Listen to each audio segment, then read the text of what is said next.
The 1990s are a really important decade for female singer-songwriters. We think about singer-songwriters generally as we've talked about them in part one and part two of this class. We've talked about how it develops, that the idea of the singer-songwriter develops in the 1960s. Dylan is a big part of that, but of course then the Beatles and John Lennon, Paul McCartney really sort of start to become kind of singer-songwriters. We follow this into the 1970s with people like Elton John. We talk about Bob Seger, Billy Joel, sort of following the whole singer-songwriter thing, Carole King, Paul Simon. When we talk about singer-songwriter, we say that there's an emphasis on sincerity, that the songs reflect your experiences. So when I'm a singer-songwriter, it's all about the song I'm singing to you. It's all about me talking directly to you. The instruments should not get in the way. They should enhance what's going on, but they shouldn't draw attention to themselves. It's all about me and you. To show how authentic this is, I'm either using an acoustic guitar, usually not an electric guitar, or an acoustic piano, usually not an electronic organ or electric piano, right? That sort of shows that there's a kind of an authenticity, a kind of a real kind of organic element to the communication. So when we talk about the rise of female artists, we should probably say we've talked about somebody like Carole King working in the Brill Building as a songwriter. Of course, there are the girl groups to think about as well, and the Supremes during the Motown era. And Carole King becomes an important sort of singer-songwriter in the 1970s, so it's important to bear that in mind. And then also other sort of singer-songwriters that arise through the 70s and into the 1980s, people like Joni Mitchell, Carly Simon, but also Kate Bush and Tracy Chapman, all kind of writing their own songs and performing them, sort of pioneers in this idea of the female singer-songwriter. We'll talk about the role of women in pop music. We put a big emphasis on Madonna and Janet Jackson as really establishing a model for women who were in control of their own musical careers and all the dimensions of it, right? We talked about the importance of Madonna in that role, and Janet Jackson, that first big album where she declares her control is called Control, right? So all of these things start to come together at the end of the 80s into the 90s with this idea of the female singer-songwriter and women talking about, writing songs about issues that not always are important only to women, but they allow themselves the liberty to talk about issues that are important to women, maybe if they only interest other women and not guys so much. And that's a new thing. It's the ability for there to be a kind of a separate genre where a female singer-songwriter is not just a singer-songwriter who's female, but rather female singer-songwriter starts to become a kind of genre where these women band together to create a kind of a movement that gains a kind of independence in a certain kind of way from other styles.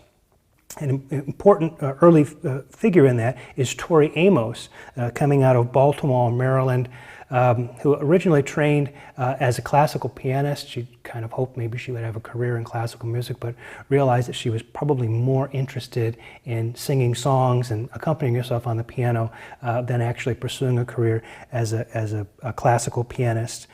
She heads out to LA, has a relatively unsuccessful album, Why Tori Can't Read, I think is what it's called. You might want to check that.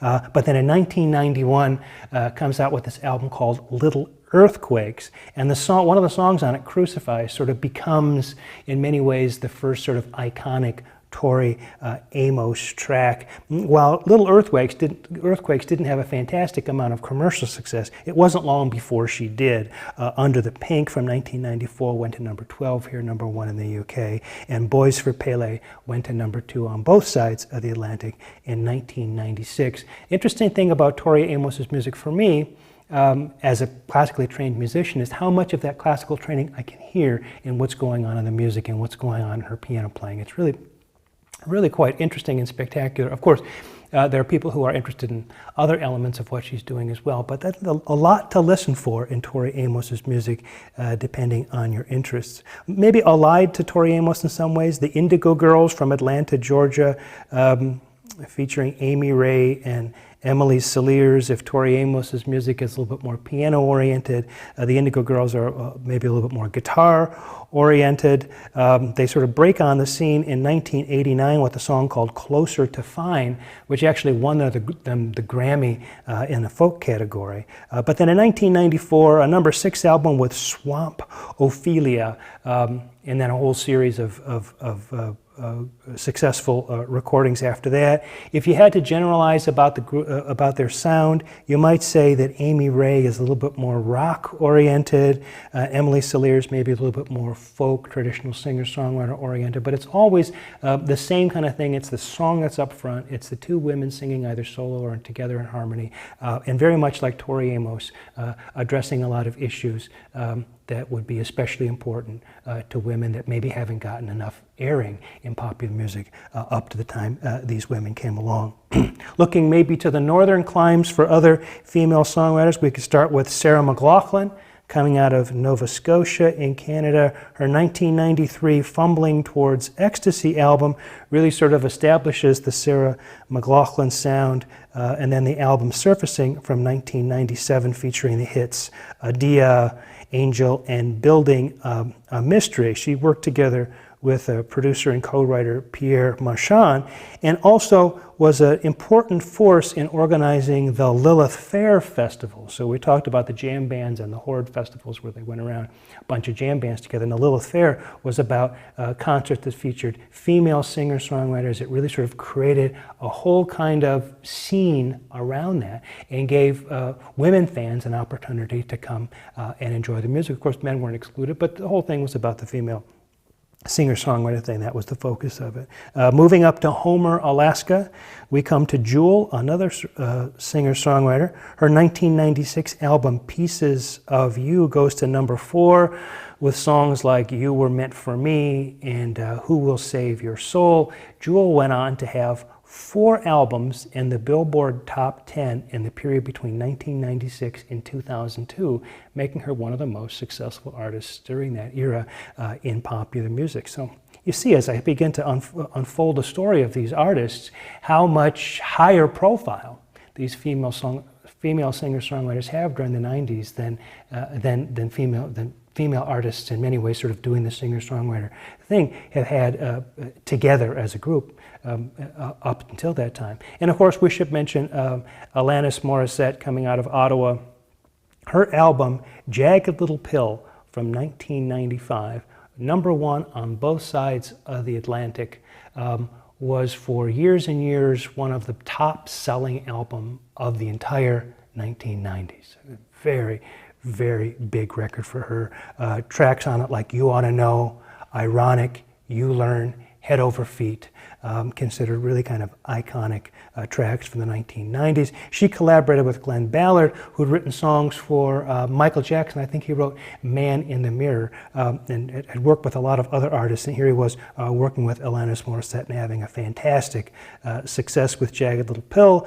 The next 2 albums from Alanis Morissette also went to number 1. So between all of these artists, Tori Amos, the Indigo Girls, Sarah McLachlan, Jewel, Alanis Morissette, the end of the 1990s were very, very big for female singer-songwriters.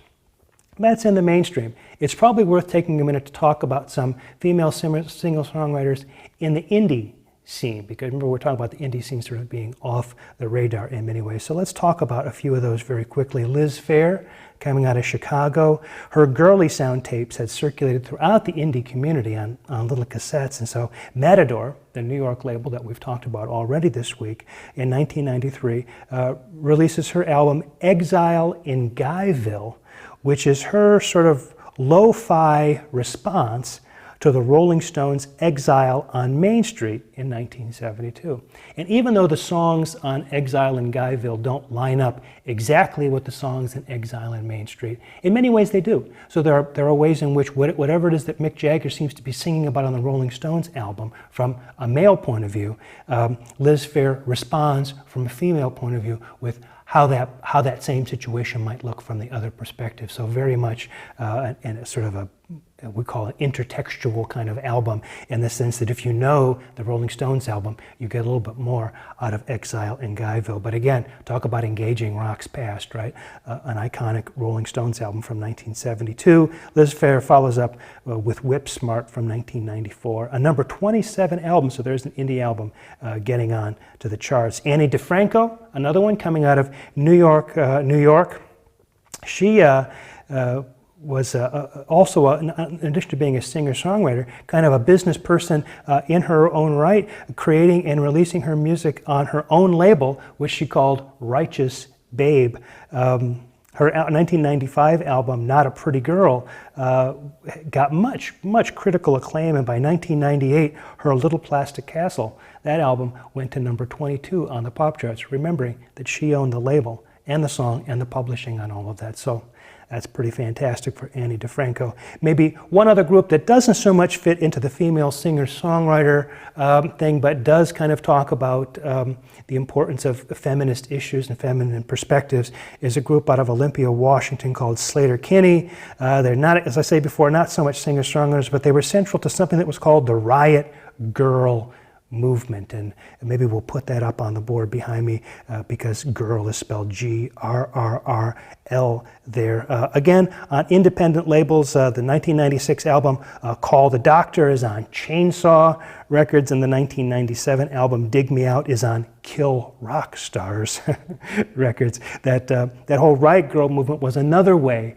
of kind of promoting female awareness, female issues, these kinds of things in a popular culture that had for so many years kind of neglected that and had been so overwhelmingly male-dominated. If we talked about other Riot Girl bands, we would go into a discussion of groups like Bikini Kill and Brat Mobile.